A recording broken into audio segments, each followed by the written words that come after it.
Les damos la más cordial bienvenida a la conferencia Constructivismo y Aprendizaje Centrado en el Estudiante. Me presento, mi nombre es Liz Georgette Murillo Zamora y estaré a cargo de la moderación de esta sesión.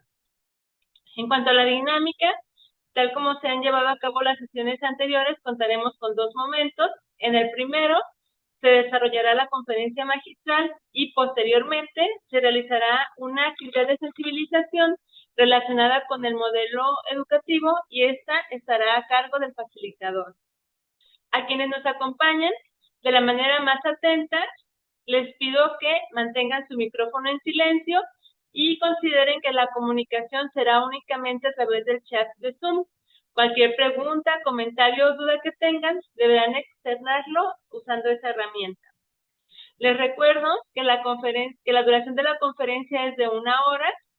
El conferenciante desarrollará su tema durante los primeros 45 minutos en el espacio de preguntas y respuestas.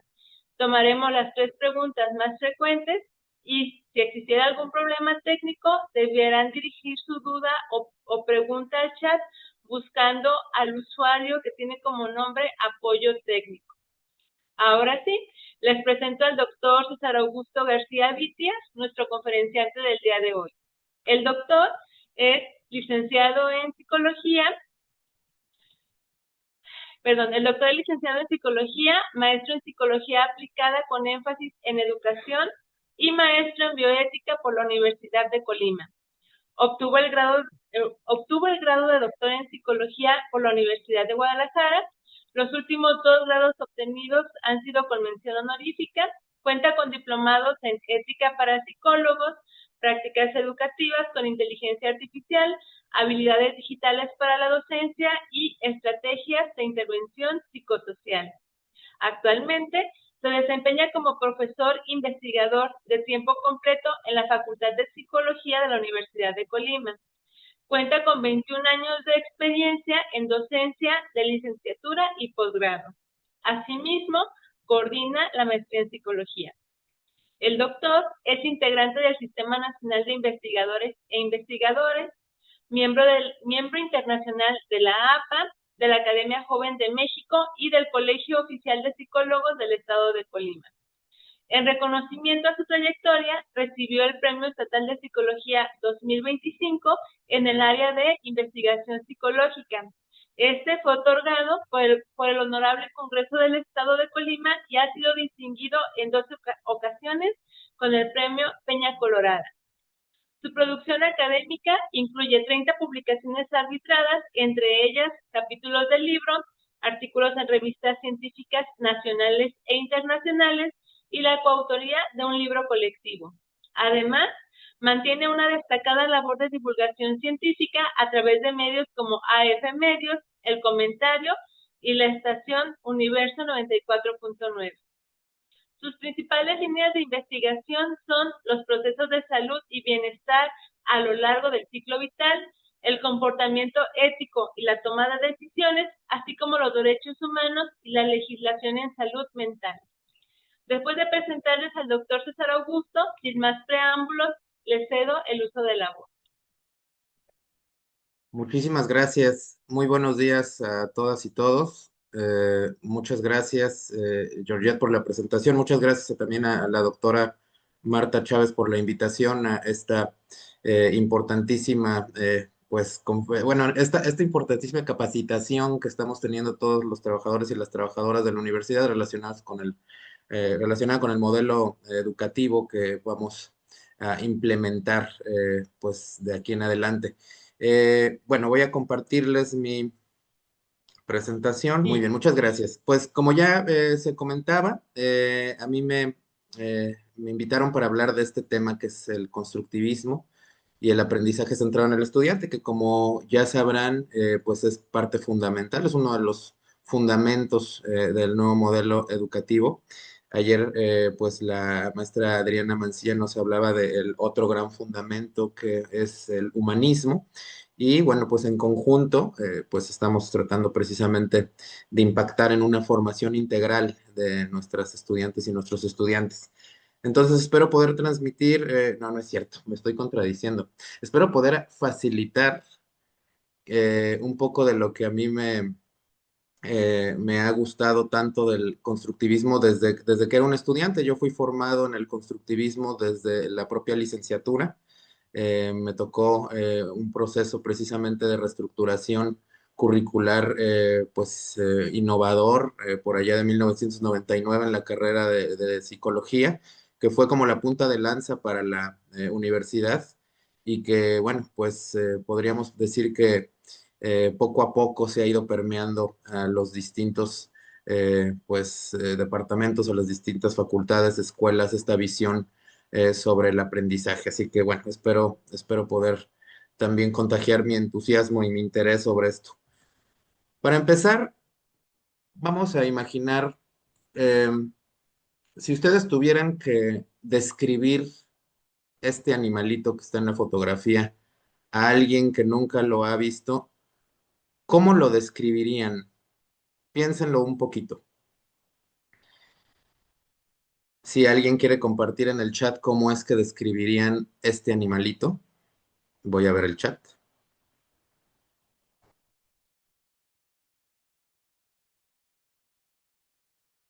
¿Alguien? ¿Quién se anima? Único en su tipo, dice Mayra. Aunque eso no serviría mucho para describirlo, ¿verdad? Dice, tiene pico de pato y cola de castor. Es un mamífero con partes de pato. Un castor con pico de pato. Fíjense, seguramente pato peludo con cola. Una alebrije, incluso dicen por acá, ¿verdad? Por lo peculiar que es el ornitorrinco. Todos sabrán, por supuesto, que este animalito que vive por allá en Australia, pues rompe las reglas de la naturaleza en más de un sentido. Pone huevos, es marsupial, entre cosas extrañas, ¿no? Pero cuando se trata de describir a este animal, generalmente lo que hacemos es precisamente lo que acaban de hacer varias y varios de ustedes.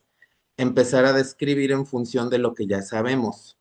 Decimos, tiene pico de pato. Ahí lo observamos, ¿no? ¿Por qué? Porque definitivamente son mucho más comunes los patos que los ornitorrincos en nuestro contexto, ¿no?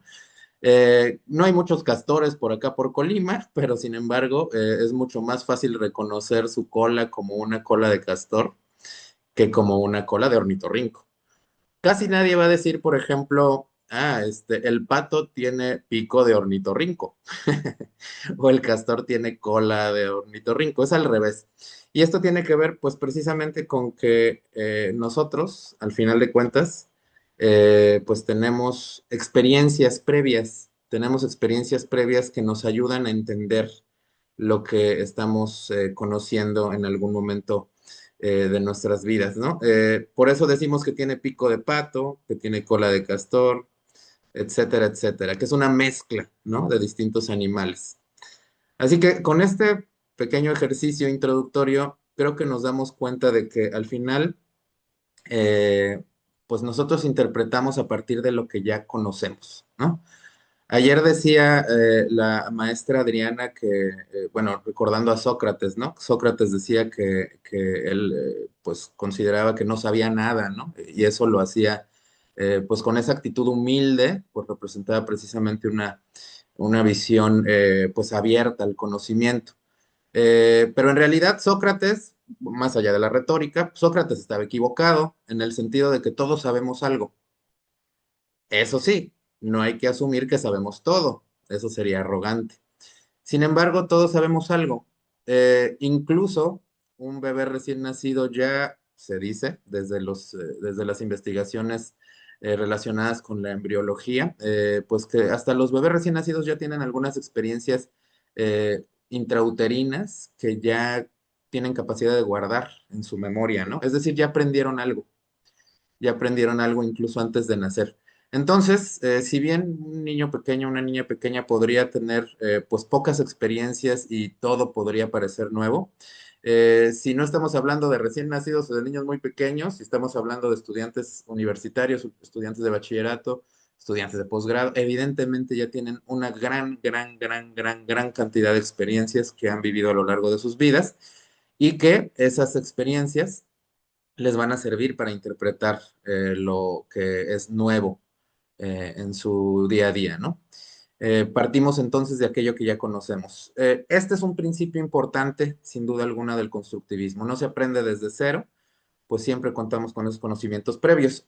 Entonces, hay que empezar a pensar, si el aprendizaje depende de lo que ya sabemos, una enseñanza eficaz no sería exclusivamente basada en la transmisión de la información.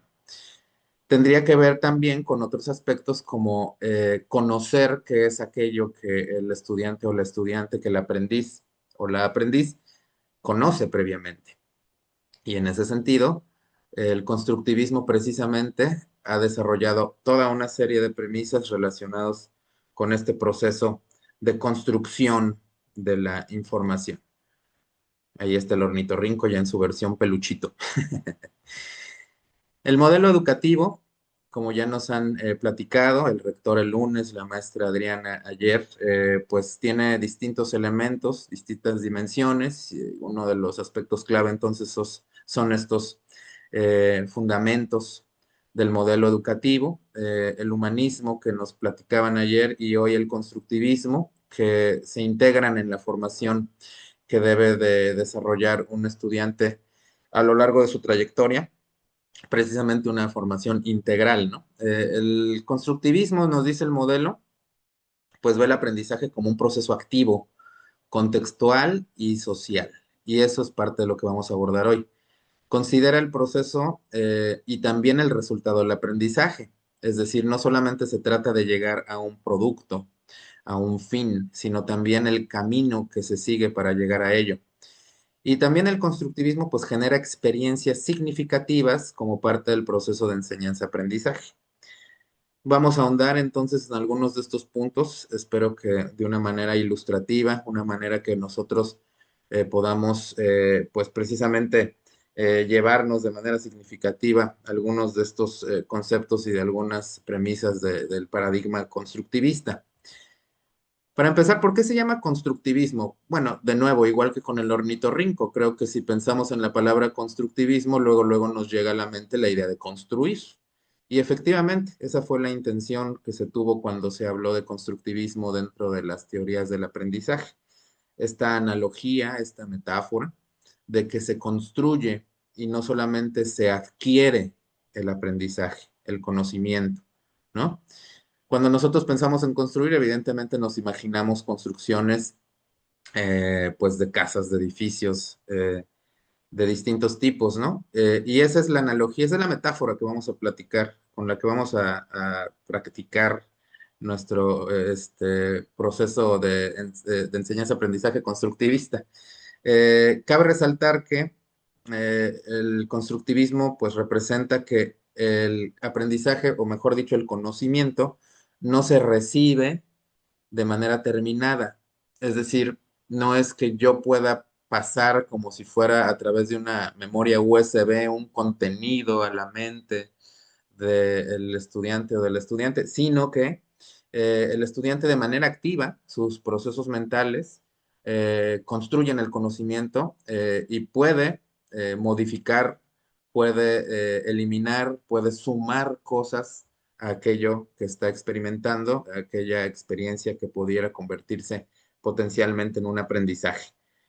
Entonces, nosotros podemos ponernos a imaginar una ciudad. Dense unos segundos para imaginar una ciudad. Nosotros vivimos en una ciudad, bueno, asumo que quienes están aquí, la mayoría estarán viviendo en ciudades como Colima, Villa de Álvarez, Manzanillo, Tecomán, etcétera. Y bueno, por supuesto hemos conocido muchas otras ciudades aparte de donde habitamos. Imaginen las características de una ciudad. Quizá algunos imaginaron esas ciudades de película, esas ciudades que vemos en la tele, famosas mundialmente como Nueva York, ¿no? Esa imagen que estamos viendo ahí arriba de los rascacielos de Manhattan en particular, una parte de la ciudad que está pues rodeada de agua, ¿no? En la costa, rodeada de dos grandes ríos, famosa por estos edificios altísimos, por una gran cantidad de gente que habita en un pequeño espacio. edificios que en algún momento dado tienen características arquitectónicas de cierto tipo. Quizá alguien imaginó algo pues más cercano, ¿no? La capital de nuestro país, la Ciudad de México, que ahí podemos ver también en Avenida Reforma el Ángel de la Independencia, también por supuesto con edificios modernos, con edificios de cristal, pero no tan grandes, no tan altos como Nueva York, ¿verdad? Ahí se ve una diferencia. Quizá nos imaginamos, pues aquí, Colima, donde estamos, ¿no? Nuestra capital del estado. En esa foto del centro se observa la catedral, se observa el Palacio de Gobierno, el Jardín Libertad, en tiempos navideños, ¿no? Ahí se ve el respectivo pino, el arbolito de Navidad. Ahí no vemos edificios altos, el que se ve más alto es precisamente el edificio de la catedral.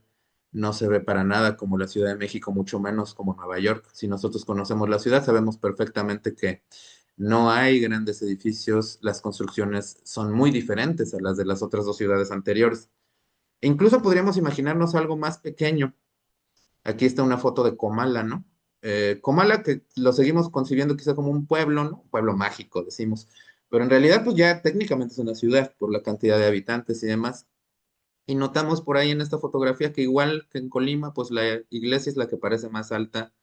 No hay edificios altos, no hay edificios de 5, 6, 7, 8 pisos para nada. No es ni cercanamente similar a la silueta de Manhattan, ¿no? Pero todas estas son ciudades. ¿Y por qué estamos viendo esto, aparte de apreciar estas lindas fotos? Pues porque es una metáfora precisamente de cómo nosotros vamos construyendo nuestros aprendizajes en un proceso continuo. Las ciudades se construyen igual que los conocimientos. Y como podrán notar, hay ciudades muy diferentes, igual que podría ser el caso de lo que podríamos llamar en esta metáfora la ciudad mental de los conocimientos que cada persona posee y que cada persona ha construido a lo largo de su vida.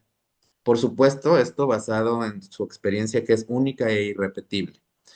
Si nosotros pensamos entonces en esta metáfora, cada uno de nosotros tendría una ciudad diferente del conocimiento. ¿Y por qué estamos utilizando esta metáfora? Pues porque hay varios elementos que podemos integrar para entender el constructivismo desde esta idea. Una ciudad, como toda construcción también por sí misma, tiene cimientos, ¿no? Los cimientos es aquello precisamente en lo que basamos la construcción de estos edificios, ya sea una casa, ya sea un local, ya sea un gran rascacielos. Se requieren cimientos, se requieren bases. Y en el caso, por supuesto, de los procesos de aprendizaje, de los procesos de construcción del conocimiento, también se requieren esas bases. Las bases son, como ustedes se imaginarán, pues nuestras experiencias previas. Hay información que se ha quedado en nuestras mentes a lo largo de nuestras vidas, que se ha consolidado y que se puede compartir a los demás y las demás de una manera muy sencilla y que además se convierte en los fundamentos de las cosas que siguen, ¿no? Nosotros, sobre todo a través de nuestra infancia, nuestra adolescencia, tenemos experiencias muy relevantes que van convirtiéndose en las bases de lo que nosotros vamos a construir después. Cabe resaltar que esto no significa que podamos seguir construyendo en nuevos espacios, en nuevos cimientos, ¿no? Toda la vida tenemos capacidad, por supuesto, igual que en una ciudad, de expandir ese territorio del conocimiento hacia nuevas cosas. Alguien podría, por ejemplo, a los 50 años empezar una nueva lengua, a estudiar una nueva lengua. Alguien podría decir, quiero aprender alemán. Y por cierto, cuando empiecen a aprender alemán se van a dar cuenta de que van a estar siempre tomando en cuenta lo que ya saben del lenguaje. Van a decir, esta palabra se parece a esta otra en inglés, que yo ya conozco el inglés, entonces de ahí lo voy a sacar. Igual que, que el pico de pato del ornitorrinco, vamos a estar basándonos en esos cimientos que llegaron primero. Y cuando aprendo inglés, voy a estar pensando en mi lengua materna, el español. Entonces, el aprendizaje tiene cimientos sobre los cuales nosotros construimos. Algunas veces, como en toda ciudad, hay algunas áreas entonces más desarrolladas. con grandes edificios, con mucha infraestructura. Imagínense, ahí estamos viendo una imagen de esta ciudad, Dubái, que también es famosa ahora por sus grandes rascacielos y su desarrollo aceleradísimo. Imaginen la analogía, entonces, para llegar a construir conocimientos tan altos, tan vastos como un rascacielos, evidentemente se ocupa tiempo. Y por supuesto, cada uno de nosotros y nosotras tiene esos rascacielos en nuestras cabecitas, en nuestras mentes, que serían aquellas cosas en las que pues más expertos somos, las cosas que más conocemos. Muchos de ustedes, yo mismo, pues hemos estudiado distintas carreras, distintas disciplinas científicas, profesionales. Entonces ahí quizá hemos construido grandes edificios, altos y con un montón de cosas adentro. Pero quizá haya otras cosas que están apenas en desarrollo, algunas cosas más chiquitas, algunas cosas que apenas se están construyendo y que estamos también quizá apenas explorando, ¿no? Aquellas periferias de nuestra ciudad de conocimiento que apenas tenemos. Esa foto también es Dubái, nada más que vista desde fuera. Como ustedes sabrán, Dubái está situada en el desierto. Entonces, los límites de esta ciudad tan moderna, pues son muy curiosos porque, pues, muy cercanamente no hay absolutamente nada, dígase, de construcciones o de obras humanas, porque está el desierto. Y en ese sentido, pues creo que la analogía queda muy bien, ¿no? Aquellas cosas que aún no exploramos, pues son como esos territorios fuera de nuestra ciudad de conocimiento, a los cuales, por cierto, nos podemos expandir, por supuesto. Asimismo nació Dubái, ¿no? En medio del desierto. Entonces, quizá podamos irnos hacia tantas y tantas cosas que aún no sabemos y empezar a construir, empezar a hacer más y más grande esa ciudad. Cabe resaltar también que las ciudades tienen conexiones y en nuestras mentes hay conexiones entre los conocimientos. Aquí se ve el famoso Golden Gate, este puente que está allá en la Bay Area de California, que une San Francisco con Oakland y que pues es muy representativo de los puentes a nivel internacional. Y la idea del puente pues siempre nos llama también a la idea de la conexión, ¿no? De crear conexiones. Nuestras ciudades de conocimiento en las mentes de cada uno de nosotros están conectadas de muchas formas, ¿no? Es decir, el edificio del conocimiento que yo he construido de psicología, al constituirme como licenciado en psicología, maestro en psicología, doctor en psicología, es alto, pero no está aislado. Está conectado con otros edificios, está conectado con otras áreas del conocimiento. Gracias a mi más reciente formación, he logrado conectarlo con áreas que antes pues no concebía como parte de mis experticias, ¿no? Por ejemplo, el derecho. Y en ese sentido, nosotros podemos identificar que una ciudad está llena de conexiones, no nada más puentes, calles, banquetas. Dentro de nuestros propios edificios se encuentran un montón de pasillos que conectan habitación con habitación. Entonces, hay que pensar también en esa metáfora. Los conocimientos no están aislados, se van conectando. Y nosotros podemos entonces encontrar una forma de aprender más eficazmente cuando precisamente conectamos esos aprendizajes con otros. También, por supuesto, las ciudades tienen estilos distintos.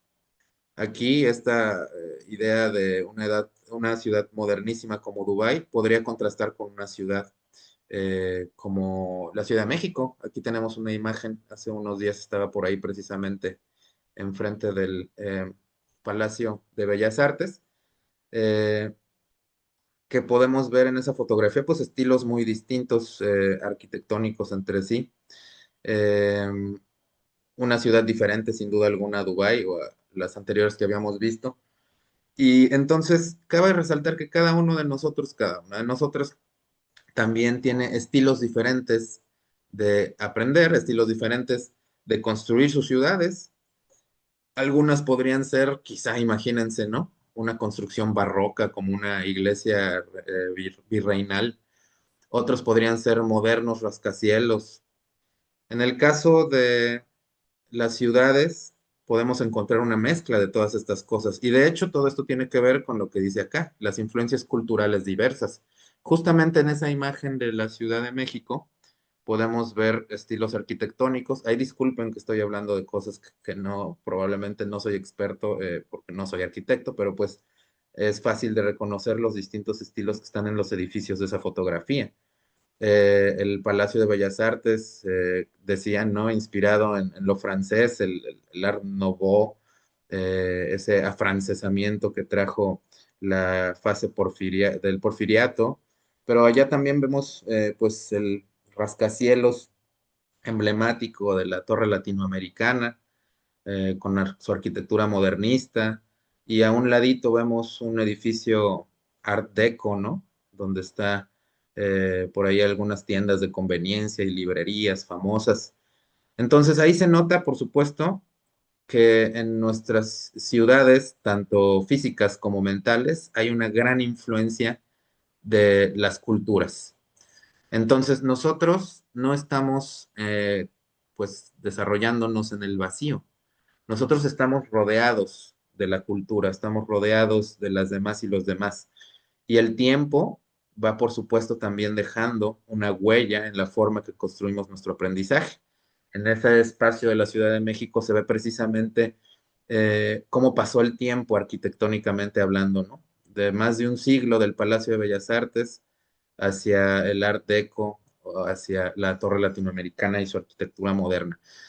Estas metáforas, más allá de ser ilustrativas, debemos de tomarlas suficientemente en serio porque a partir de esto nosotros podríamos entonces comprender cómo poder facilitar la construcción del conocimiento en nuestros estudiantes y nuestros estudiantes.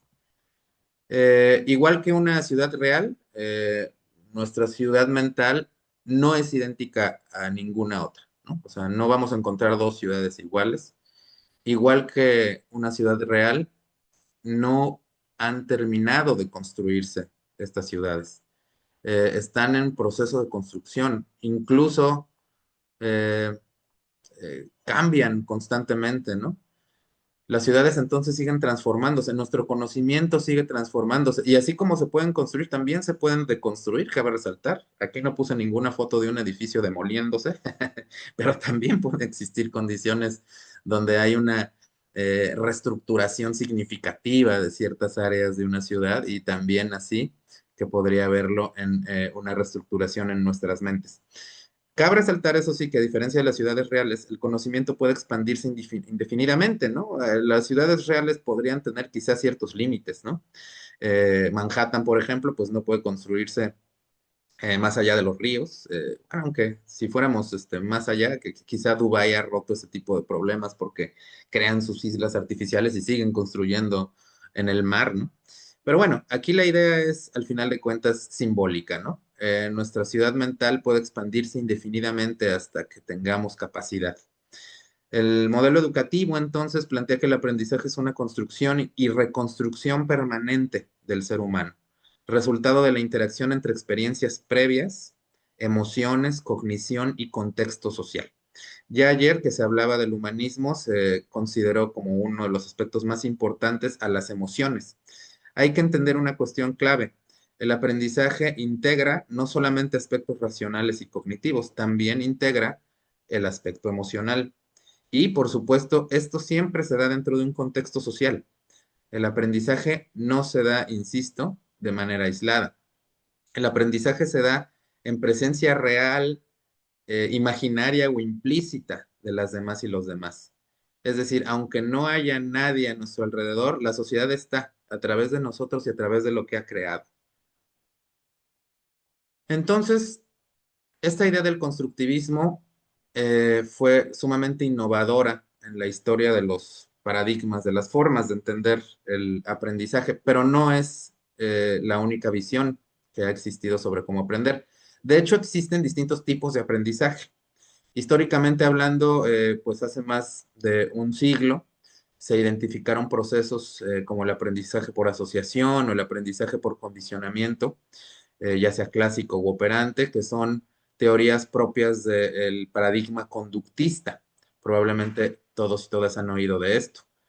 En esta visión, el conductismo, pues básicamente se centraba en el cambio de conductas, ¿no? En la idea de que se manifiesta el aprendizaje cuando esto se expresa en conductas. Si no se expresa en una conducta, es imposible saber si alguien aprendió algo, ¿no?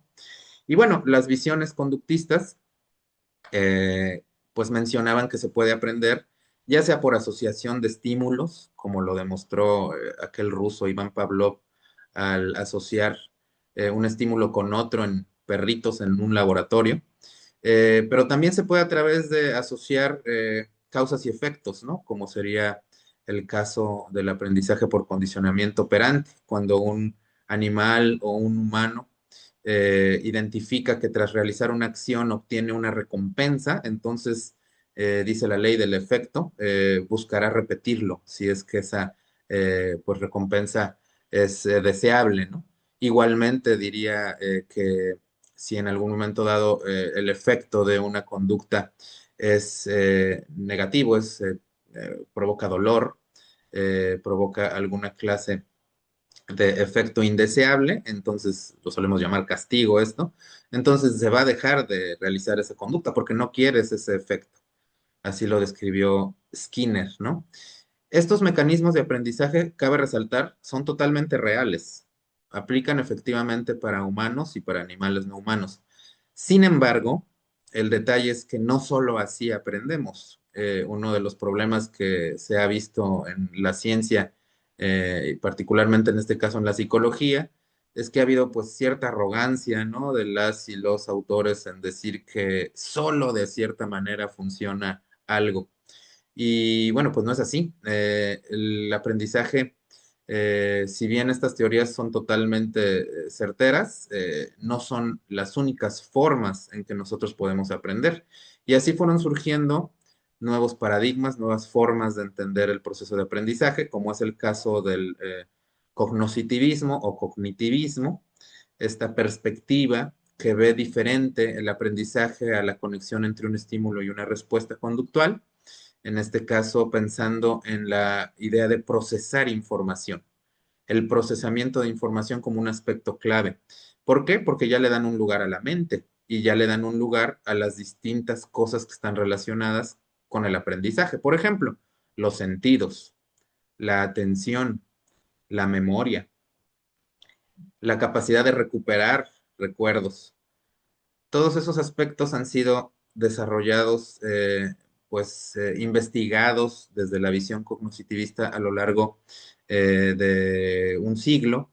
Y en ese sentido también, por supuesto, nos han abierto la puerta a un entendimiento mucho más detallado de cómo es que funciona nuestra mente, ya sea con un énfasis en lo que tendría que ver con las neurociencias, cómo funciona en un sentido orgánico, cómo funciona el sistema nervioso, pero también una visión más psicológica o incluso social de cómo es que se dan estos procesos de información. Por cierto, gracias a esta perspectiva se desarrolló pues lo que sería toda la disciplina de la computación, ¿no? Tratando de precisamente imitar estos procesamientos de información. Se ha llegado a tecnologías como la inteligencia artificial, que actualmente ha revolucionado nuestro mundo, pero también otras cosas más sencillas previamente, ¿no? El funcionamiento de una computadora con entradas, procesamientos, salidas y demás, pues fue precisamente inspirado en cómo se fue entendiendo los procesos mentales desde el cognoscitivismo. Y si no, simplemente piensen en cosas como cuando hablamos de la memoria RAM o la memoria ROM, ¿no? De una computadora de corto plazo, de largo plazo, etcétera. El almacenamiento, etcétera, etcétera. Pero bueno, tampoco es suficiente para entender los procesos de aprendizaje la visión cognitivista. Entonces surgieron paralelamente otras perspectivas, como es el caso precisamente del constructivismo o del socioconstructivismo. Cuando hablamos de constructivismo, tendríamos que mencionar sin duda alguna al suizo Jean Piaget y cómo sus ideas revolucionarias nos ayudaron a entender cómo es que a lo largo de nuestras vidas, particularmente en la infancia, hacia la adolescencia y la adultez, se va desarrollando lo que podríamos generalizar como inteligencia, ¿no? Sus estudios sumamente relevantes muestran cómo aprender es construir significados, cómo aprender no es exclusivamente procesar información, no es exclusivamente asociar estímulos con respuestas, es construir. Es, como hemos dicho en la metáfora anterior, es ir construyendo una serie de aprendizajes desde una perspectiva única, desde la experiencia, que para nosotros representaría algo, he ahí su significancia. Que signifique algo representa que le da sentido. Cada persona le puede dar sentido a lo que está aprendiendo de acuerdo a su propia experiencia, tal y como le dimos sentido a la anatomía del ornitorrinco cuando dijimos que tiene pico de pato. El socioconstruccionismo, por cierto, socioconstructivismo, habla del papel importante que tienen las otras y los otros en ese proceso de construir significados. Cabe resaltar que Piaget pues siempre consideró que estábamos centrados en una cultura, que estábamos siempre aprendiendo en relación, pero sus trabajos fueron enfáticamente basados en la investigación de individuos. En muchos casos sí investigaba grupos, cabe resaltar, pero pues hubo quien hizo más énfasis en cómo se construye en relación. Hay que citar, por supuesto, al importante científico soviético Lev Vygotsky, que decía precisamente esto, ¿no? Que aprender era un proceso sociocultural, que se construían estos significados en relación con otras y otros en un contexto sociohistórico concreto. Y esto también es totalmente real, y por eso decíamos que nuestra ciudad es una mezcla de aquello que está presente en nuestra cultura. Si nosotros en algún momento dado estamos desarrollándonos en una cultura como la mexicana, la colimense en concreto, nuestras construcciones de conocimiento van a diferir en manera muy significativa de aquellos que están en otros contextos o que estuvieron en otros tiempos. No es lo mismo el Colima de hoy al Colima de hace 50 años, por ejemplo. Entonces, todas estas teorías eh, son válidas, es decir, el conductismo, el cognitivismo, los tipos de constructivismo diferentes que existen, explican procesos que han sido precisamente descritos científicamente y que son considerados válidos. Sin embargo, ni uno ni otro tendría la verdad exclusiva. Entre todos, podríamos ir entendiendo un poquito más cómo es que se da el aprendizaje. En este caso, em, quiero hacer énfasis también en que incluso los demás y las demás construyen en nuestras mentes. Hay que enfatizar esta cuestión.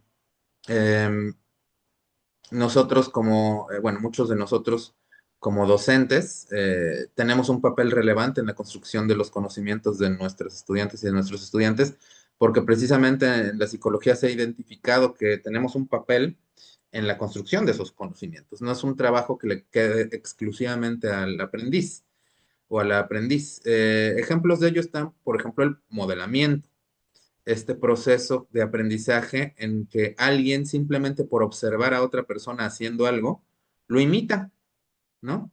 Esta cuestión que es pues ahora sí que es un mecanismo clave del desarrollo humano y también de otras especies de animales, porque ustedes seguramente han observado cómo niñas y niños pequeños imitan a quienes están a su alrededor y eso permite precisamente ir ampliando el bagaje de conocimientos, el bagaje de pues, distintos tipos de conductas que podemos nosotros realizar para desenvolvernos en el entorno, en la realidad. También ejemplo de ello es el lenguaje. A través del lenguaje, las demás y los demás llegan a nuestras mentes y nos influyen, nos permiten construir aprendizajes. Sin duda alguna estamos inmersos en la cultura y aprenderemos lo que en ella está. Simplemente conversaciones o retroalimentación que podamos dar a nuestros estudiantes son procesos en los que a través de la comunicación nosotros podemos influir a que se construyan aprendizajes Así que una ciudad pues nunca se construye sola, ni la ciudad real ni la ciudad mental. Aquí están estos autores, precisamente ya les mencionaba algunos. Piaget fue quien empezó con la visión constructivista en Occidente y explicó a detalle, muy recomendable que se puedan checar sus teorías, cualquier docente, cualquier podría identificar la importancia de este tipo de teorías, porque él habla de cómo se van construyendo las estructuras cognitivas, ¿no? Los esquemas, estos procesos de organización del conocimiento que se dan a lo largo del tiempo en y los niños, adolescentes y adultos. Nosotros aprendemos, explicaba él, construyendo esquemas que se van ampliando, que van permitiendo la entrada o la reestructuración a través de procesos como la acomodación o la asimilación, y que al final de cuentas hace que se vayan conectando también esos conocimientos y se vayan desarrollando de manera especial y única en cada uno de nosotros. Sumamos a Vygotsky, que podríamos preguntar, ¿cómo aprendemos con otros? Desde la visión vygotskiana, procesos como el andamiaje y el acompañamiento en el aprendizaje son claves. ¿Cómo es que, por ejemplo, un niño aprende más fácilmente de otro niño que de un adulto en algunas ocasiones? ¿Cómo es que en algún momento dado nosotros podemos hacer que alguien que sabe un poco más de algún proceso apoye a aquel que está en desarrollo de ese proceso? Todos estos aspectos fueron pues desarrollados en la teoría de el socioconstructivismo por Vygotsky y quienes le siguieron. Otros grandes autores, por ahí abajo está el señor Jerome Brunner, que también desarrolló una teoría sobre el aprendizaje por descubrimiento. Y bueno, pues basándonos en la idea de que los seres humanos, igual que muchos otros animales, somos curiosos y que en algún momento dado vamos aprendiendo en función de las experiencias que vamos teniendo y vamos descubriendo relaciones, vamos entendiendo cómo funciona nuestro entorno a través de interactuar, perdón, con ese entorno. Vamos descubriendo entonces esos significados en nuestra experiencia. Ausubel, que está por allá arriba a la derecha, nos hablaba precisamente con lo que empezábamos, el aprendizaje significativo y de cómo los conocimientos previos son tan importantes para los nuevos conocimientos, cómo es que nosotros vamos a anclar, dice él, los conocimientos nuevos en aquellos que ya tenemos, en aquellos que le preceden. ¿Recuerdan los cimientos?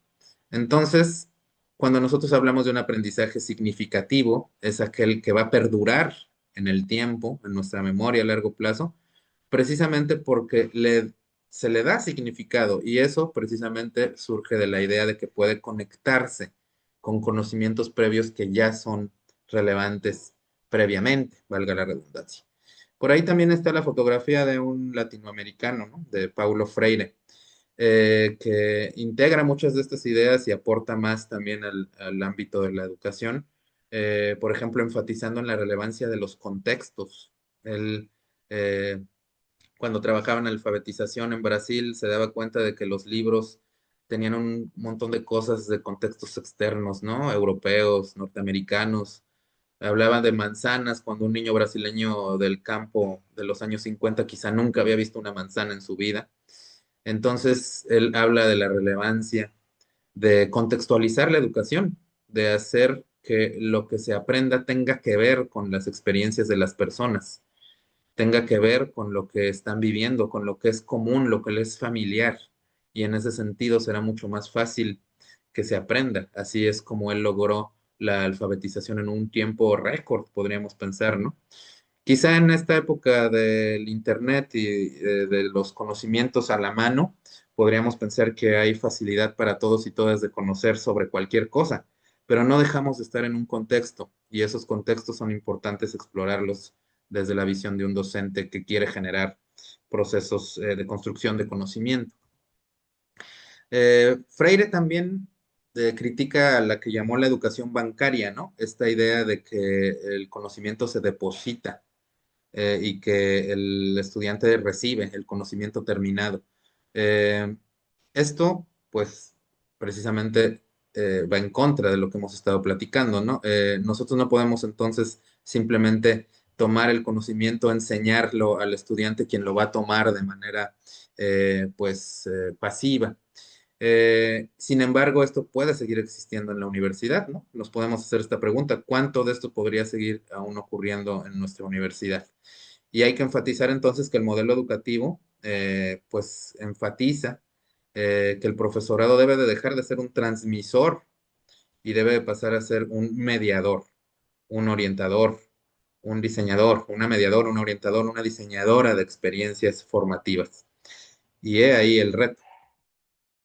Entonces, cuando hablamos de experiencias formativas, podríamos decir, tengo que hacer entonces toda clase de esfuerzos para entretener, para que en algún momento dado pueda el estudiante hacer algo que antes quizá no era mi responsabilidad, que no se supone que un estudiante por sí mismo tendría la responsabilidad de querer aprender, esa motivación intrínseca.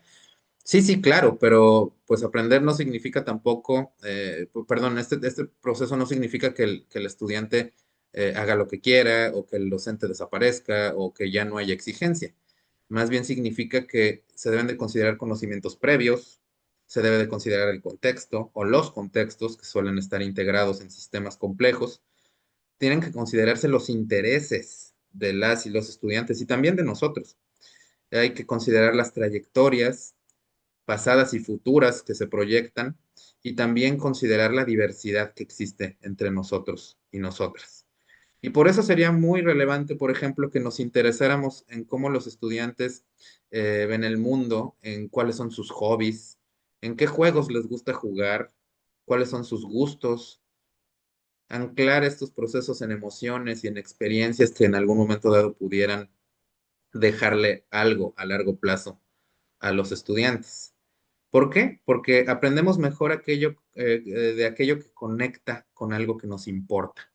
Por eso sería importante, ¿no? Saber esto. Yo, cuando inicio algunas de mis clases, algunas de mis materias, hago una actividad donde les pregunto a los estudiantes por sus hobbies y los organizamos para que hagan una actividad, una dinámica donde les digo que hagan un festival donde todos los hobbies de los miembros de un equipo puedan estar presentes. Esa actividad les suele gustar mucho, ¿no? Porque imaginan, crean en función de aquellas cosas que les gustan. Entonces, si alguien dice, oye, a mí me encanta tal estilo de música, a mí me gusta el cine, a mí me gusta tales videojuegos, a mí me gusta tal deporte, entonces imaginan un festival en donde todo eso tenga cabida y en algún momento dado eso les da conexiones entre sí. Eso hace que se den cuenta de que no son los únicos con los mismos gustos. Eso a mí me ayuda para saber después, a lo largo de toda la materia, saber de qué hablar para que les vaya, para que les llame la atención, tratando de hacer las conexiones con aquello que ya sé que les gusta. Y cada vez que hablo de algo y entiendo que puedo conectarlo con aquello que les gusta, no pierdo la oportunidad de hacerlo. Y en ese sentido, entonces, voltear a verlos y voltear a verlas, voltear a ver sus gustos, sus emociones, es algo que me da, por supuesto, la posibilidad de influir, de construir en sus ciudades mentales. Entonces, seguramente si yo les pregunto esto, ¿qué recuerdan mejor? ¿La lista de compras de hace 3 semanas o su primer beso? Yo la verdad no me acuerdo de la lista del súper, sí me acuerdo quizá cuando fue mi primer beso, ¿no? Cuando era chiquillo apenas. ¿Por qué? ¿Por qué se acuerda uno de algo que pudiera haber pasado hace tantas décadas? Porque esto está conectado con las emociones, con la alegría, con sorpresa, con curiosidad. Cabe resaltar que también del miedo se aprende. Por eso, por ejemplo, de repente se generan fobias, ¿no? Por traumas y demás. Por cierto, no es lo mismo miedo que estrés, ¿eh? Muchas personas podrían pensar que a través de presionar puede hacer que alguien aprenda. Y no, el estrés hace lo contrario. El estrés hace que no aprendamos fácilmente. Y esto, por supuesto, está explicado desde un sentido neurofisiológico ya desde hace un rato, ¿no? Entonces, podemos promover que exista una motivación intrínseca y, bueno, hay que tratar de que los procesos educativos sean amigables, aunque no se trata de entretenimiento, ¿eh? O sea, no se trata de hacer circo, maroma y teatro, se trata de generar experiencias atractivas, retadoras, significativas. A veces nosotros como docentes estamos frustrados porque decimos, es que yo ya no sé cómo llamar la atención de un estudiante o de una estudiante. Están viendo el celular y no me hacen caso. ¿Qué tengo que hacer? Tengo que contarles chistes, tengo que estar haciendo toda clase de payasadas o quizá algo de malabarismo para poder hacer que me volteen a ver. No, no se trata de entretener. Se trata de generar procesos en los que se vean involucrados de manera atractiva, cosas que les reten y cosas, como les decía, que les sean significativas. Ahí la importancia precisamente de las emociones y de esos gustos previos, ¿no? Bueno, entonces para terminar esta sección hay que decir algunas cuestiones clave. Si el conocimiento, podemos hacer esa metáfora, insisto, es una ciudad en permanente construcción, entonces enseñar no consiste en entregar edificios terminados. La tarea docente más bien es ayudar a que cada estudiante continúe construyendo su propia ciudad. ¿Cómo? Pues los caminos son diversos. Podemos facilitar la exploración de nuevos territorios, la construcción de nuevos cimientos, dar materiales para que puedan ir creciendo esos edificios que lleguen a ser altos. O quizá también podemos embellecerlos, darles detalles, como en una fachada barroca, darles detalles como los que podemos observar en esta escultura del pensador, ¿no? Como se suele conocer. ¿Qué transformaciones entonces tendríamos que hacer como docentes universitarios si realmente creyéramos que cada estudiante llega con una ciudad distinta y no con un terreno vacío? Habría que pensarlo, habría que reflexionar y más adelante en el siguiente bloque precisamente vamos a hacer un ejercicio para poder pensar en qué podemos hacer.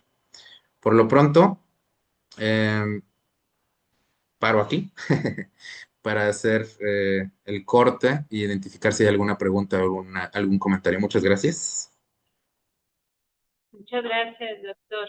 Bueno, hay algunos comentarios, felicitaciones también por la claridad de con su presentación. La doctora Susana nos comenta, agradece su charla, comenta que ha sido muy clarificadora, lo que implica el constructivismo enfocado desde la dimensión pedagógica, porque efectivamente el aprendizaje parte de conexiones, de procesos que generan significados y que me conectan con mi entorno, y así es como aprendemos en colectivo. También hay un comentario que incluye una pregunta de Almacelia Galindo, dice, el constructivismo se basa en la experiencia. La pregunta es, qué recomendaciones sobre la generación de experiencias en el contexto de Colima que por la violencia ya no les estamos permitiendo a las y los estudiantes salir tan fácil a campo o prácticas fuera del aula? ¿Cómo mediar la construcción de conocimiento al mismo tiempo que cuidamos su integridad? Esa sería una pregunta. ¿Quiere contestarlo o la va Sí, a tomar nota? de una vez. Muchas gracias, Alma, por la pregunta. Vaya, todo un reto. Efectivamente, hay algo que no estuve mencionando en la charla, es que pues también hay obstáculos para el conocimiento. Y si ponemos un poco sobre la mesa condiciones como las que cita, la violencia en un contexto como el colimense, ese sería un gran obstáculo.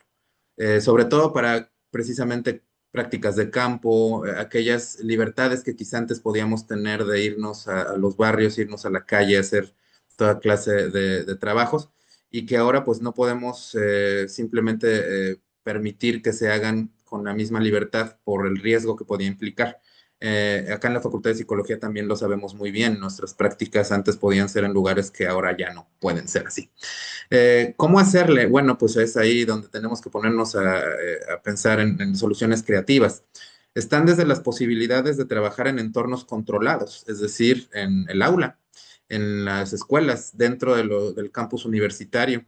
Podemos hacer nuestros procesos de práctica, nuestros procesos de campo dentro de los espacios universitarios o de espacios públicos reconocidos como seguros, ¿no? En horarios adecuados y acompañados, por supuesto, por personas que puedan tomar decisiones si existe una emergencia, por ejemplo, pues docentes o alguna otra parte del equipo universitario.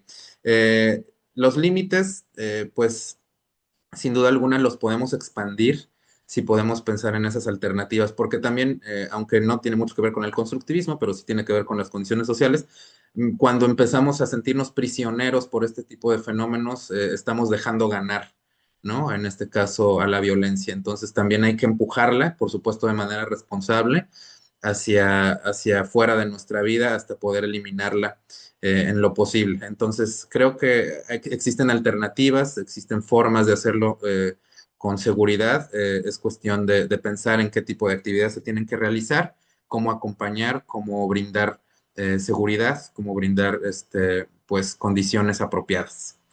Eso es lo que pensaría. Gracias, Alma. Gracias, doctor. Hay otro comentario de Arcelia que me gustaría destacar porque creo que nos va a llevar también a pensar en la necesidad de que como docentes modifiquemos nuestro discurso, pero que nos apropiemos del constructivismo como teoría del aprendizaje, porque a veces pareciera que somos constructivistas o nos decimos constructivistas, pero nuestro lenguaje manifiesta que ya seguimos con otro tipo de apegados a un modelo más tradicionalista de enseñanza-aprendizaje. Y en ese sentido, comentar, Celia, estoy reflexionando en la importancia de modificar el discurso donde se expone que los conocimientos se transfieren mágicamente, pareciera. Obtienen por expresiones como construir mi conocimiento de una manera tan única como es cada persona, en compañía de padres o guías en los procesos de enseñanza-aprendizaje. También hay algunos otros comentarios relacionados con la motivación, cómo contribuir a desarrollarla. Y por último me gustaría recuperar una pregunta de Albania Padilla. Dice, desde su perspectiva, ¿de qué manera se puede generar en el estudiantado mayor atención hacia la experiencia del aprendizaje en el aula en lugar de la influencia de las redes sociales y la facilidad de uso de la IA? Creo que en parte ya se respondió esa pregunta cuando hablaba precisamente de explorar los intereses, los gustos, los hobbies. Si ustedes pues trabajan con jóvenes igual que yo, incluso si tienen hijos o hijas pequeños igual que yo, se darán cuenta de que como a cualquier otro ser humano les interesan cosas y les interesan mucho algunas cosas, ¿no? Todos tenemos cosas que decimos me apasionan, ¿no? Si tú descubres o si te das cuenta o si preguntas cuáles son esas cosas que apasionan a los estudiantes, va a ser mucho más fácil que te hagan caso. Mientras en algún caso, por supuesto, integras ese conocimiento que puedes ir desarrollando sobre ellos en lo que haces en tu labor docente o incluso en otro tipo de labores, ¿no? Entonces, ese conocimiento no solamente se trata de, ok, ya conozco tus gustos, ya sé que te interesa, sino de integrarlo. Y uno podría decir, ¿y cómo voy a integrar, no sé, que a alguien le guste el K-pop a enseñar matemáticas? Pues pónganse creativos. Yo no soy matemático, pero seguramente hay maneras de hacerlo. O sea, todo se puede traducir a matemáticas. Entonces yo podría pensar en el ritmo de la música o en no sé, en cómo la geometría tiene que ver con las coreografías de las chicas coreanas bailando y ponerme creativo y pensar precisamente en cómo hacer que una cosa que parece desconectada se una a través de algún puente de significado, ¿no? Como el Golden Gate. Entonces, seguramente podemos, ¿no? Seguramente hay formas de conectar cosas que parecieran totalmente inesperadas. Es cuestión de pensar un poquito, de preguntar también, porque otra cosa que podríamos hacer es no pensar en que todas las soluciones están en nosotros, en los docentes y las docentes. Podemos preguntarles a los mismos estudiantes qué es lo que quieren hacer con respecto a algo. ¿Cómo te gustaría aprender no sé, cálculo inferencial, ¿no? ¿Cómo te gustaría a ti que tuviera, pues, más sentido lo que te estoy tratando de explicar en mi clase? Y quizá con los oídos y la mente más abiertos podríamos encontrar caminos mucho más sencillos de que nos volteen a ver, ¿no? De que presten atención, de que tengan la capacidad de mantenerse orientados a una tarea, vaya, de que les interese más, en pocas palabras, aprender. Eso podría considerar. Muchas gracias, doctor. Por el tiempo, desafortunadamente no podemos seguir revisando felicitaciones con algunas inquietudes, pero bueno, se les dará seguimiento por los mecanismos acostumbrados. Ahora continuaremos con la segunda parte de esta sesión, en el que el doctor César Augusto nos guiará mediante la actividad de sensibilización que diseñó para ir fortaleciendo nuestras competencias respecto al modelo educativo institucional. Adelante, doctor. Muchas gracias. Les voy a compartir entonces de nuevo mi presentación. Bueno, quiero pues que me hagan el favor de pensar en cuál podría ser la mejor experiencia de aprendizaje. Bueno, quizá no se trata de hacer un ranking, ¿no? En una de las mejores experiencias de aprendizaje que ustedes pudieran identificar en su experiencia, ya sea desde niñas y niños o pues mucho más reciente, la idea es que cada uno de ustedes traten de recordar algo que aprendieron muy bien en sus vidas. Piénsenlo tantito, ¿no? ¿Qué cosas creen ustedes que aprendieron muy bien? Puede ser, por cierto, algo no escolar, ¿no? Alguien puede decir, pues yo aprendí muy bien a andar en bicicleta, yo aprendí muy bien a cocinar unos huevos revueltos. Por supuesto, también pueden ser cuestiones escolares, ¿no? Alguien que pudiera haber aprendido muy bien una teoría, un proceso, un procedimiento, un método. Una vez que lo piensen, por favor, compártanos tantito este conocimiento que ustedes han aprendido de manera significativa en el chat. Escríbanos algunas respuestas en el chat, por favor, sobre alguna cosa que creen que hayan aprendido muy bien. Vamos a ver al chat. Estoy viendo aquí. Hay quien dice aprendió a caminar, sin duda alguna. Es algo de esas cosas que duran esos aprendizajes que duran toda la vida. Aprendí a conducir solo, observando a mi papá. Ahí estamos hablando del modelamiento, ¿se acuerdan? Albert Bandura y el aprendizaje por imitación. Aprendí a tejer bufandas, a andar en bicicleta, a tejer, a hacer piñatas, a escuchar a los demás y las demás, a brindarle respeto a mis profesores, a nadar en el mar. Aprendí en Estados Unidos con una canción que mi hermana practicaba para su examen de ciudadanía. Los estados de los Estados Unidos, fíjense. Aprendí a ser papá, a jugar y entender fácilmente videojuegos. Aprender inglés en un programa de inmersión hace muchos años, donde tuvo que hablar inglés y si no, no comía. Las preposiciones en primaria, qué gusto, que todavía se acuerdan qué son las preposiciones. A cocinar viendo a su mamá, etcétera, etcétera, etcétera. Vaya, muchas gracias por compartir. Eh, Todos creo que rápidamente cuando les pedí esto, pudieron identificar esas cosas que saben bien, esas cosas que en algún momento dado ustedes pueden decir, yo soy experto en esto, yo sí sé hacer bien esto. Eh, Tengo total certeza de que esto lo sé hacer muy bien.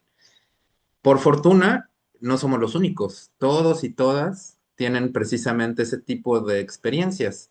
Todos sabemos hacer bien muchas cosas, ¿no?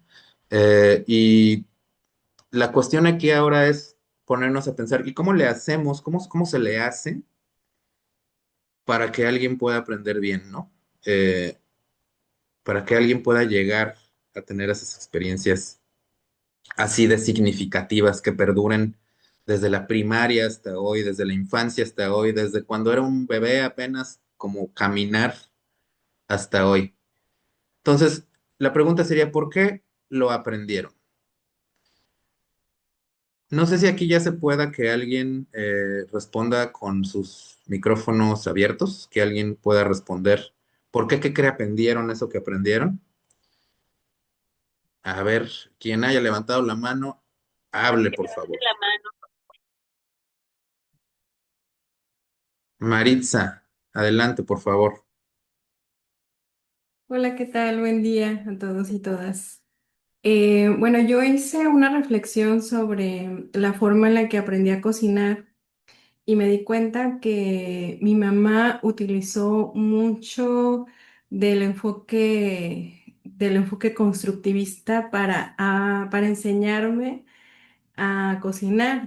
Yo cocino desde los 8 años. Entonces, ella primero me fue acercándome a la cocina junto a ella, a observar. Y después, me dejaba la comida casi hecha y yo la terminaba. Y muchas cosas omitía, obviamente, porque pues su vida pues era el trabajo y parte de que yo aprendí a cocinar fue para yo ayudar a suplir una actividad que ella le tocaba a ella, ¿no? Entonces, recuerdo muy bien que una vez me dijo, hay pollo en el refri y cocínalo, que fue así como la prueba, la evidencia final, este, del curso. Y entonces yo en la tele vi una receta de cocina y con todo esto que ya había observado y las lógicas, las conclusiones a las que había llegado, pues me atreví a usar por primera vez el horno y hacer un pollo, nunca se me olvida, a la mostaza en el horno. Entonces, evidentemente ahí me faltó pues acompañamiento para utilizar el horno y pues me quedó crudo el pollo. Este, pero cuando llega mi mamá, me queda pues crudo, se molestó porque ya ven la crianza de antes, ¿verdad? Se molestó porque estaba crudo y obviamente ya quería comer, todos queríamos comer. Y entonces ella me dijo, mira, lo que pasa, te quedó crudo porque hiciste esto, ¿no? Entonces volvimos a prender el horno, vi cuál era la temperatura, 180 grados, y luego aparte me dijo, antes se te explotó me explicó por qué podía explotar el horno, que tenía que cuidar y así. Entonces fue mi primer acercamiento con el horno y ese día aprendí a aprender el horno y aprendí cuál era la temperatura típica para hornear una comida, 180 grados. Y eso ya nunca se me olvidó. Después, con el tiempo, yo volví a hacer el pollo y pues obviamente me salió bien. Y recuerdo mucho la emoción que me dio yo sola hacer el pollo y abrir el horno y que oliera al pollo a la mostaza. Eso tiene que ver con esta parte que ahora yo conozco, que es las emociones, ¿no? La emoción que provoca saber que lo supiste hacer, ¿no? Que es como junto con la idea de darte cuenta que lo pudiste hacer. Y bueno, después, eso yo creo que es la recompensa del aprendizaje, saber que sé. O sea, y saber y además, yo creo que de forma inconsciente me di cuenta que podía saber y que podía saber más, porque después, cuando quise aprender algo más avanzado, ya después con los años, repostería, esos depósitos de sentido que yo ya tenía con la cocina, yo creo que me dieron confianza como para decir, me puedo convertir en repostera, que eventualmente lo hice, ¿no? Hice pasteles de bodas, de 15 años, de pasteles helados, pastel de fondant, lo que sea. Entonces eso me dio ese antecedente, esa confianza para decir, sí puedo me puedo convertir en repostera si quiero, ¿no? Y lo hice.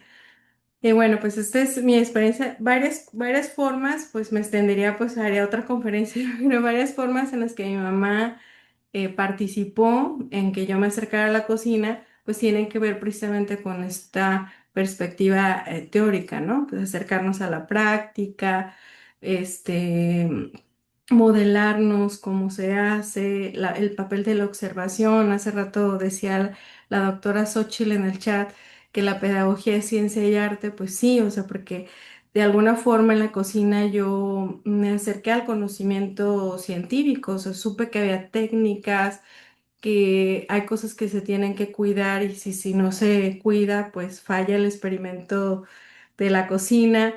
Entonces, esas lógicas, creo que o por supuesto, aparecen en nuestras clases. Pueden aparecer, aunque son lógicas distintas, podemos convertir nuestro curso en una fusión entre ciencia y arte. Excelente, totalmente de acuerdo contigo y con la doctora Xochitl también. Por eso la creatividad tendría que estar presente, como mencionaba hace rato, ¿no? En la experiencia que nos estás platicando, sin duda alguna están mezcladas estas teorías que he mencionado. Por ejemplo, está claramente, además de lo que ya mencionas, el aprendizaje por modelamiento y demás, está claramente el proceso de construcción del aprendizaje en interacción social, ¿no? Estamos, por supuesto, en posibilidad de analizarlo desde un punto de vista vigotskiano. Es decir, tu mamá te brindó un andamiaje, ¿no? Cuando decías que te dejaba la comida media hecha para que tú la terminaras, ¿qué mejor ejemplo de andamiaje que eso? También hay aprendizaje por descubrimiento. Tú te diste cuenta, por ejemplo, que tenías posibilidad de hacer ciertas cosas como un pollo a la mostaza en el horno, te aventaste a lo grande. Pero también descubriste al intentarlo que no todos los resultados son los que uno esperaba. Y por eso ahí también está aquel viejo adagio de echando a perder se aprende, ¿no? ¿Te acuerdas aún, por supuesto, de lo que sucedió al no haber podido cocer bien ese pollo? Pero lo relevante, pues es que también de eso se aprende. Probablemente la frustración, la pena, la vergüenza de haber no logrado llegar a la meta representó una serie de emociones negativas, pero también de ahí surge la motivación y sobre todo en niñas y niños, ¿no? Donde en algún momento dado tenemos, bueno, en realidad a cualquier edad tenemos esa orientación al logro, ¿no?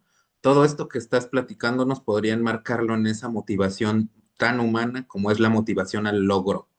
Nosotros queremos mejorar nuestra forma de ser, queremos tratar de hacer las cosas mejor, mientras nos importen, mientras nos interesen o incluso mientras no sean útiles. ¿Qué más útil que aprender a cocinar? Vaya, comer es una necesidad básica, entonces aprender a cocinar, sin duda alguna, satisface necesidades reales y fundamentales. Entonces, aquí también está esa cuestión. Aprender a cocinar es útil y por eso no lo has olvidado y por eso seguirá ahí. Esto es una cuestión que podríamos llevar, entonces, todas estas cuestiones podríamos llevarlas hacia el aula, ¿no? ¿Cómo hacer que nuestros estudiantes vean la utilidad de algo desde su perspectiva, no desde nuestra perspectiva? Porque alguien podría decir, bueno, yo soy, pues no sé, ingeniero mecánico y entiendo perfectamente que aprender esto es súper útil para esto que hago yo. Pero el estudiante que apenas va llegando, que no tiene quizá las mismas, pues los mismos conocimientos que nosotros, no va a ver la utilidad que tú ves, porque es otra persona, así de sencillo, ¿no? Entonces, hay que voltear a ver hacia sus propios intereses, hacia su propia perspectiva de lo que es útil y de lo que no. Por supuesto, podemos ir despertando la curiosidad para que vayan identificando por sí mismos las distintas utilidades de las cosas. Pero cuando algo de entrada desde el principio se identifica como útil, vaya que lo van a querer aprender, ¿no? Entonces, pues en esta experiencia hay un montón de estas teorías metidas, ¿no? Fue significativo porque hubo emociones, ya decías, ¿no? Sensaciones, emociones. ¿Te acuerdas del olor del pollo saliendo del horno ya cuando estuvo bien cocinado?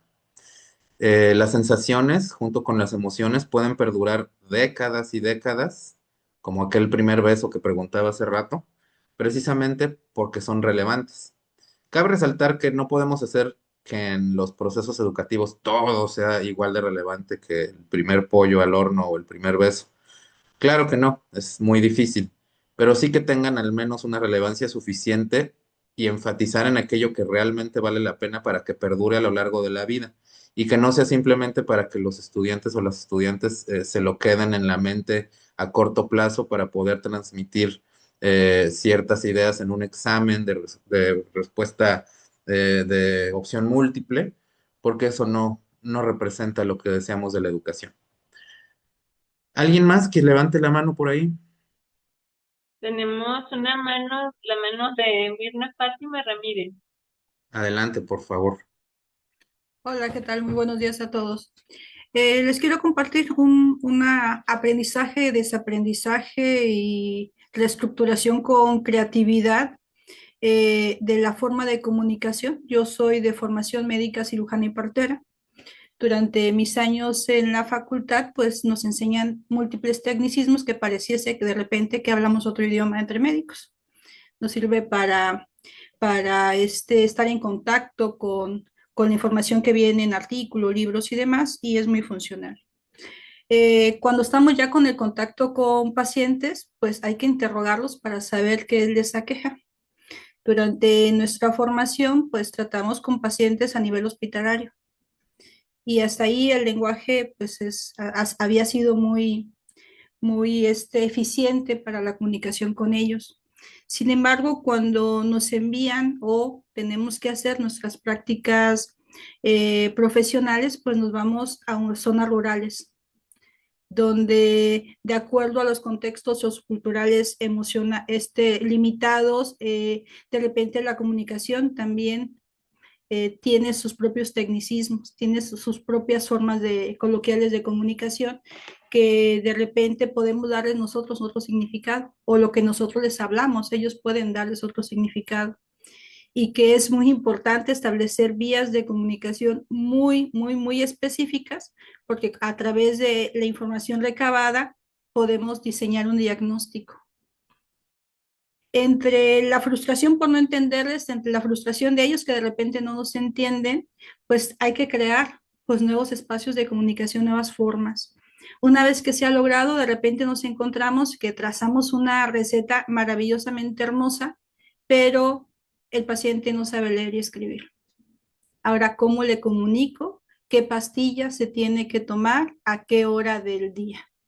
Y ahí tendríamos que echar a mano de toda la creatividad y de repente hacer dibujitos y determinar en qué momento tiene que darle, ingerir tal o cual medicamento para poderle atender sus padecimientos.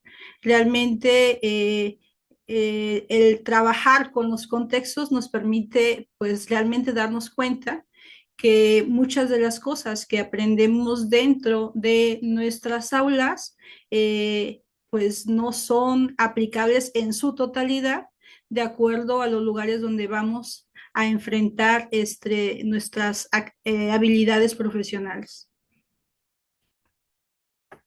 De acuerdo. Todo un reto también que nuestras estudiantes y nuestros estudiantes precisamente aprendan a desenvolverse en un contexto real. Ya decía hace rato Alma, incluso pues hay muchos obstáculos actualmente para que esto se pueda dar, pero eh, los estudiantes y las estudiantes van a aprender mucho más significativamente cuando están viviendo las experiencias en los contextos reales. Por supuesto que la universidad no va a poder brindar todas aquellas experiencias posibles. A usted no le sucedió precisamente, ¿no? En la escuela y en los hospitales funcionaba muy bien la manera de comunicarse, pero a la hora de llegar a ese ámbito rural y darse cuenta de que las condiciones son diferentes, simplemente la idea de que alguien pueda leer o escribir, pues ni siquiera quizás se había concebido previamente. Por supuesto, entonces, que los lugares en los que nosotros nos desenvolvemos pueden representar distintos retos y esos retos que nos obligan a tomar decisiones y que nos obligan también a ser creativos, también nos van a dejar aprendizajes, por fortuna. Hay que entender, vaya, no se trata de equipar a nuestros estudiantes con todo lo necesario o todo lo que quizá vayan a ocupar a lo largo de sus trayectorias. Se trata como aquella idea que está representada en la Biblia, ¿no? De enseñar ciertas características suficientes para que después ellos puedan hacer solos o solas las cosas, ¿no? Enseña a pescar en vez de dar el pescado, en pocas palabras, ¿no? Entonces ahí la idea es precisamente cómo a usted precisamente le recuerda esa situación porque fue emocionalmente significativa y podría tener que ver con algo que es frustrante. Igual que cuando dijo Maritza, me quedó crudo el pollo, el no saber cómo comunicarse y el reto que representaba le dejó un aprendizaje a largo plazo y que por fortuna, en ambos casos, ha representado una motivación para mejorar, para seguir construyendo una forma diferente de hacer las cosas, en este caso de poner en práctica una profesión en contextos inesperadamente complicados, ¿no? Entonces, bueno, creo que de nuevo aquí estamos hablando de esta parte, sobre todo de la idea de cómo la construcción del aprendizaje se da en contextos reales. Y Vygotsky lo sabía muy bien, ¿no? Y las culturas son parte, al final de cuentas, de lo que nos van a permitir ir desarrollando esos aprendizajes y las condiciones van a ser diferentes. También hay que enfatizar lo que decía Freire. Hay que saber muy bien nosotros como educadores y educadoras en qué contextos estamos, en qué contextos están nuestros estudiantes y nuestros estudiantes para poder llegar a tocarlos con esa curiosidad de querer aprender, ¿no? Entonces, acá, pues esa idea de facilitar el conocimiento, esa idea de facilitar los procesos de conocimiento, mejor dicho, pues tiene que ver también con conocer no solamente a los estudiantes, como ya decía hace rato, sus intereses, gustos, sino también sus contextos. Entonces, otra cosa que suelo preguntarle yo a mis estudiantes cuando empezamos alguna clase es, ¿dónde vives, no? No les digo dime tu dirección, ¿no? Sino en qué barrio vives, en qué ciudad vives, en qué zona de la ciudad vives. Yo les digo, pues para varios motivos, ¿no? Para saber, por ejemplo, si llegan tarde, pues a ver, es que vengo de Tecomán y me transporto día y vuelta todos los días, ok. Pero también para conocer sus contextos, ¿no? O sea, para saber que un chico que viene de San Marcos o que viene de Tepames no va a tener las mismas perspectivas e intereses que el chico o chica que vive aquí en Colima o en Villa de Álvarez. Entonces, esos contextos también nos van a servir para poder desarrollar procesos que en algún momento dado puedan ser más significativos para el aprendizaje y cada quien podría también entonces utilizarlos como una herramienta que nos dé ventaja en el aula, ¿no? Y en las prácticas que van para afuera. Muy bien, muchas gracias, doctora Mirna, muchas gracias, doctora Maritza. Bueno, entonces, si se fijan, las preguntas de por qué aprendieron o si había motivación, si había emoción, había práctica, había significado, ahí me tenía que darle espacio. Todo esto estaba presente, por ejemplo, en esta idea de la doctora Maritza de aprender a cocinar, ¿no? ¿Por qué lo aprendió? Por muchos motivos. Era interesante, era relevante. Aprender a cocinar era algo que le motivaba de manera intrínseca, era algo útil, era algo que veía que su mamá hacía, era algo que creaba expectativas en ella y en los demás. Había motivación, por supuesto, había gusto, claro, qué tanto gusto como poder probar un delicioso platillo después de que uno lo ha cocinado. Había emociones, claro, positivas y negativas, desde aquellas que tienen que ver con haberse frustrado por no lograrlo, hasta aquello que tiene que ver con la alegría de haber cumplido con una meta. ¿Había práctica? Sin duda. En la práctica, igual que la doctora Mirna, se aprendió descubriendo las condiciones que se necesitaban para poder ejecutar ciertos procesos. Y por supuesto, entonces podríamos pensar que ahí había significado, ¿no? Ahí se cumplió muchos de estos requisitos que hemos hablado para que el aprendizaje sea significativo y para que aún hoy, quizá décadas después, perduraran esos aprendizajes. Y por supuesto, también había interacción con otras personas, ¿no? En los dos casos, y seguramente en los casos que imaginaron los demás y los demás, también había otras y otros.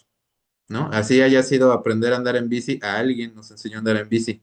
El que dijo que aprendió la persona que dijo que aprendió a manejar viendo a su papá, pues vio a su papá, etcétera, etcétera, etcétera. Los otros y las otras somos clave en los procesos de aprendizaje. A nosotros nos gusta juntarnos, ¿no? Nos gusta convivir, nos gusta relacionarnos, nos da placer. Y si asociamos entonces el aprendizaje con el placer, ya lo hicimos. Bueno, casi nadie aprende entonces sus experiencias más significativas porque alguien le mostró 40 diapositivas, ¿verdad? Las aprende porque hubo participación de su parte, ¿no? Algo hicieron, hubo emociones, hubo contextos en los que están inmersos, inmersas, hubo significados y por supuesto acción. Y eso es precisamente lo que está buscando en esta parte del constructivismo como fundamento el modelo educativo, ¿no? Por eso yo no hice 40 diapositivas, hice 19. Es así sí vale. Bueno, una segunda actividad antes de irnos al resto de las jornadas. quisiera que también escribieran esto, no solo en el chat, más bien que esto se lo guarden también por ahí para ustedes, para que les pueda ser útil y algunos nos lo pueden compartir, por supuesto, nos pueden decir algunas personas que responden a esto. Podemos pensar, ¿no? Si el estudiantado es realmente el protagonista de su aprendizaje, entonces, ¿qué tendría que cambiar en nuestras clases para poder hacer esto de centrar realmente el aprendizaje, centrar el proceso en el estudiante, en la estudiante? Entonces, cada quien piense en algo que podrían dejar de hacer, obviamente aquello que no ha funcionado, no dejen de hacer aquello que sí ha funcionado, por favor. Algo que podrían dejar de hacer, algo que podrían empezar a hacer, algo nuevo, algo que no han puesto en práctica, y algo que podrían fortalecer, algo que saben que funciona, pero que podría ser aún mejor. Estas propuestas no deben de ser ideales fuera de la realidad, ¿no? Tienen que tratar de hacer, perdón, estas propuestas de una manera realista que pudieran ustedes aplicar incluso al próximo semestre, ¿no? Cuando empiecen sus siguientes clases, ¿no? Cambios realmente posibles. Entonces, les doy un minutito, bueno, unos minutitos para que puedan ustedes escribir eso, pensar en esto, algo que podrían dejar de hacer, algo que podrían empezar a hacer, algo que podrían fortalecer. En un minutito le damos la palabra a alguien. Pueden levantar la mano de nuevo, por favor, si alguien quiere responder a estas ideas, responder a esta instrucción.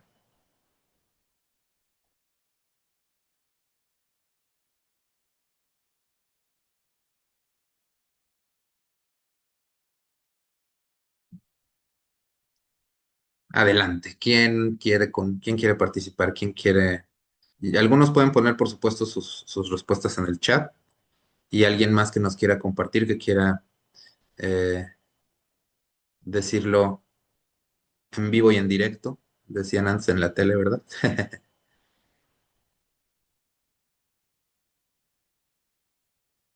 Karina, adelante. Hola. Este, bueno, me gustó mucho lo que nos compartiste y parte de las cosas que he reflexionado este semestre es que, bueno, mis materias son prácticas esencialmente, entonces esto que deseas de hacer circo, maroma y teatro, pues un poco obedece a que lo tengo que hacer porque estamos trabajando con locución y manejo de la voz y cosas así, entonces trabajamos mucho con el cuerpo. Y unas estudiantes de semestres anteriores, no de esta generación, me dijo, maestra, es que yo ya estoy cansada de hacer yoga en sus clases, ¿no? Entonces, me da mucha risa eso porque parecía que era como exceso de movimiento, pero bueno, eso por supuesto que es la opinión de cada chico y chica y van enfocando sus necesidades. Bueno, me di cuenta luego que ella tenía problemas en su casa y que estaba enfrentando condiciones como adversas y pues no tenía cabeza de pronto para llegar y moverse, no podía desconectar, ¿no? Y eso es algo que ocupó, digamos, durante este semestre mis pensamientos e incluso un poco mis frustraciones, porque me di cuenta que era una generación que hablaba mucho en clase. Entonces, lo he estado como incluso manifestando en reuniones de academia y tal, y es verdad, o sea, la generación tiene mucha necesidad de ser escuchada y les gusta mucho pues hablar de cosas que les interesan a ellos, ¿no? Entonces, una cosa que yo pues me propongo para el siguiente semestre es decir, ya no voy a trabajar con esa generación, va a ser otra nueva, pero entonces ahora quiero como aprovechar las oportunidades de qué tanta necesidad tienen de ser escuchados y medir la temperatura justo a través de lo que decías, ¿no? ¿Qué les interesa y qué les gusta?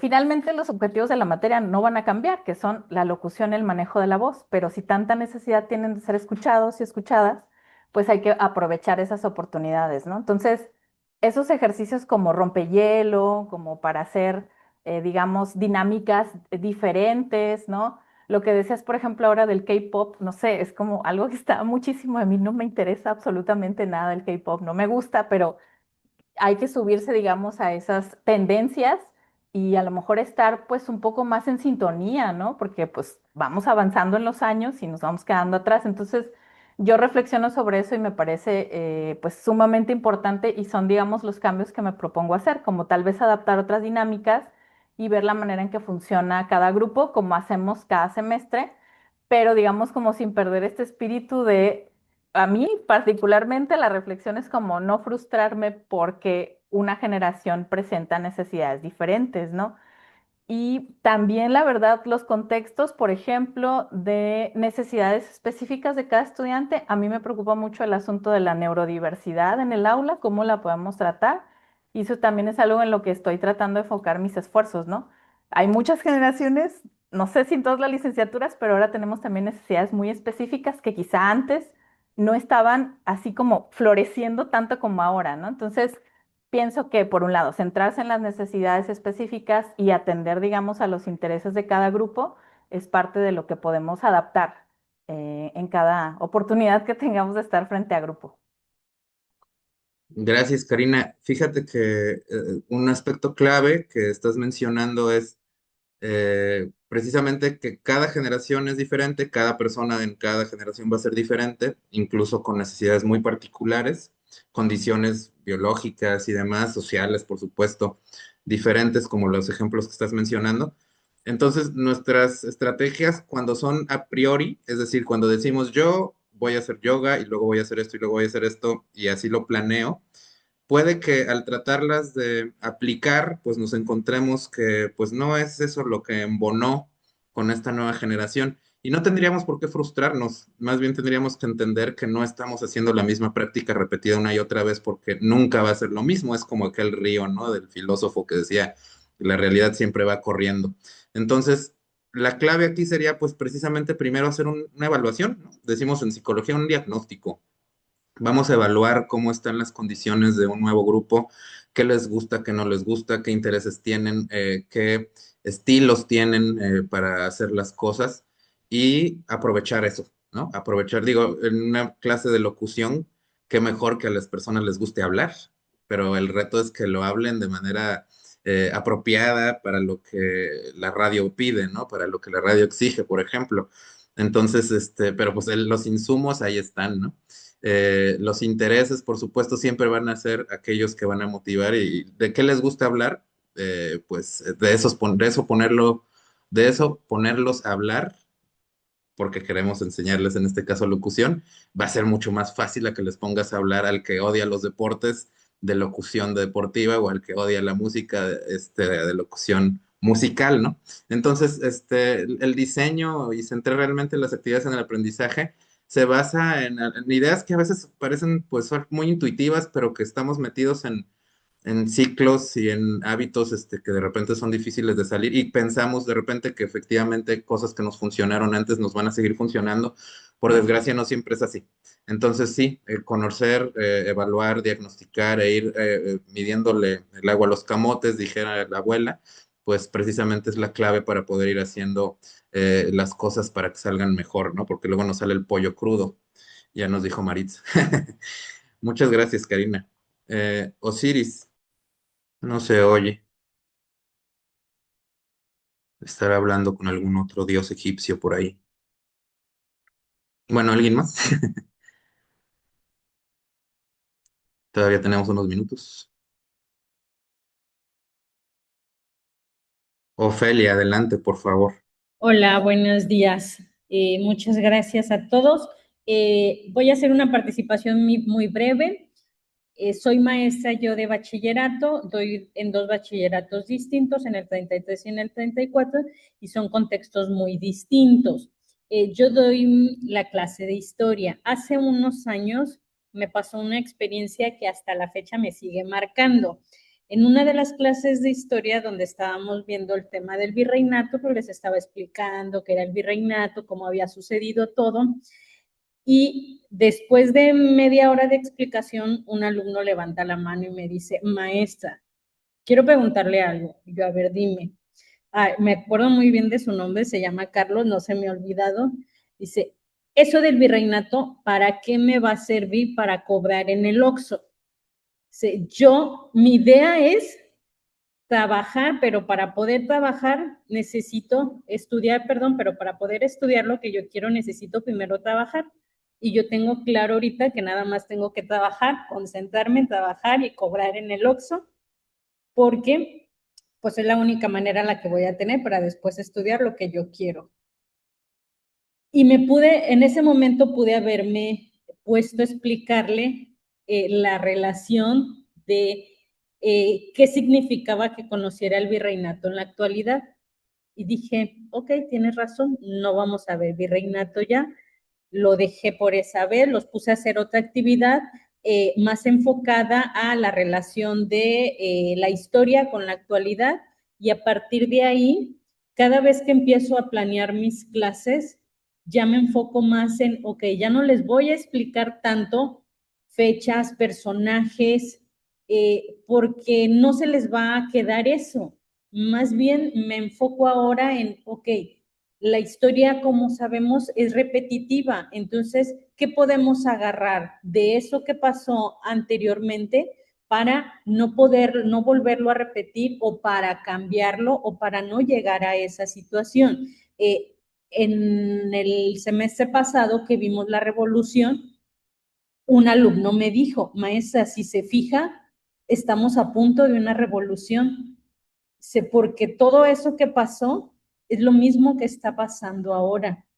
Las becas fueron una forma como pasó en ese tiempo, en el milagro mexicano, que les empezaban a dar y dar y dar y dar y dar, y estamos a punto de llegar a una revolución. Entonces ya fue cuando dije, bueno, sí, esto sí está funcionando, no quiero que se aprendan fechas, pero que sí entiendan que la historia tiene una relación con la actualidad y siempre va a ser cíclico. Entonces, esa es mi experiencia, ya no me enfoco en enseñarles fechas, porque ni yo me las aprendo todas, o personajes como tal, quiénes fueron exactamente los que estuvieron en la independencia, sino más bien qué nos dejó la independencia y ahora cómo estamos a raíz de esa independencia. Esa es mi experiencia. Muchas gracias. Excelente, muchas gracias, maestra Ofelia. Creo que sus alumnos precisamente mostraron algunas de las cosas que estaba charlando hace rato, ¿no? Este interés por aquello que les es útil es una motivación mucho mayor a aquello que no le encuentran utilidad. Y qué buena idea tuvo y que rindió frutos sin duda al lograr hacer que algo que pareciera tan estéril para una experiencia juvenil, adolescente, como sería la historia del virreinato, se pudiera conectar a través de otro tipo de acciones con el presente. Yo pensaría, por ejemplo, que siempre, como usted perfectamente dice, usted es la que sabe de historia, pero ¿cuántas cosas no hay similares del presente con las cosas que han sucedido en el pasado, ¿no? Entonces, por ejemplo, el virreinato, pues era una condición de subyugación imperial que existía en nuestro territorio. Entonces nosotros podríamos voltear ver las noticias, ¿no? Hay imperios ahora, hay circunstancias similares ahora, por supuesto que las hay, ¿no? Hay imperios, hay un Estados Unidos que está presionando a otros países para hacer ciertas cosas, hay control, hay poder.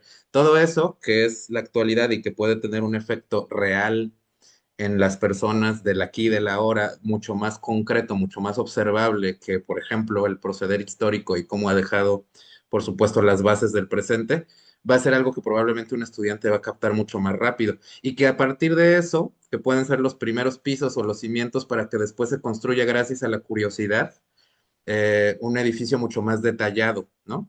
Porque efectivamente, ir directamente a los nombres, a las fechas, y demás, es lo menos atractivo posible que pudiera uno acercarse a ese tipo de historia.